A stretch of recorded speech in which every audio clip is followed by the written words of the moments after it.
Csak arra emlékszem,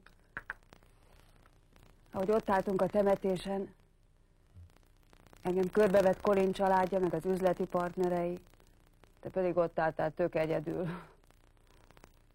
Tudtam, hogy ez nem helyén való, tudtam, hogy tennem kéne valamit, de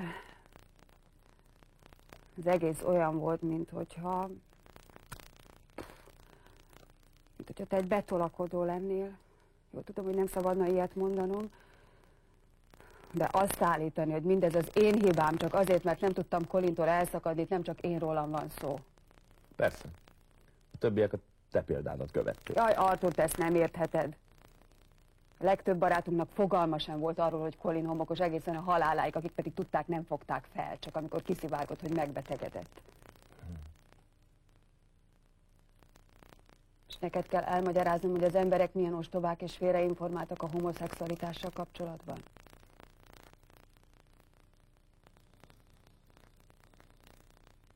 Hát, ha még azt hallják, AIDS.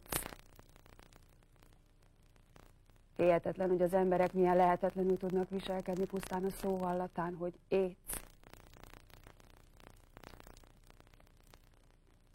Ott voltak például azok a barátok a temetésen. Mit gondolsz, mennyire érdekelt őket, hogy van Colin? Akadt közülük egy is, aki bejött hozzá meglátogatni a kórházba, vagy akár csak eljött ide? Ez persze magyarázatot ad az ő viselkedésükre, de akkor hogyan magyarázod meg az enyémet? Talán nincs is rá magyarázat, csak kifogások, és persze a legfőbb kifogás, és neked ebben tökéletesen igazad van. Hogy én soha nem tudtam Colintól igazán elszakadni. És pokolian féltékeny voltam, és vagyok is rád. És pokolian féltékeny voltam mindenkire, akivel csak szóba állt. Hát még arra, akivel lefeküdt. Hát még arra, akit szeretett.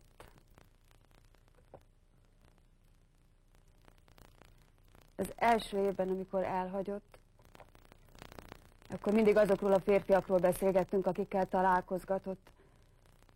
Végighallgattam, tanácsot adtam neki. De. Volt ebbe valami szórakoztató, így legalább mellette voltam, a magánélete része maradtam.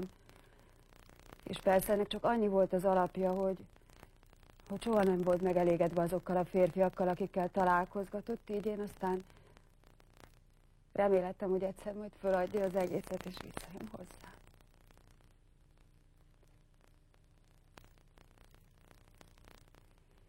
Aztán megbetegedett.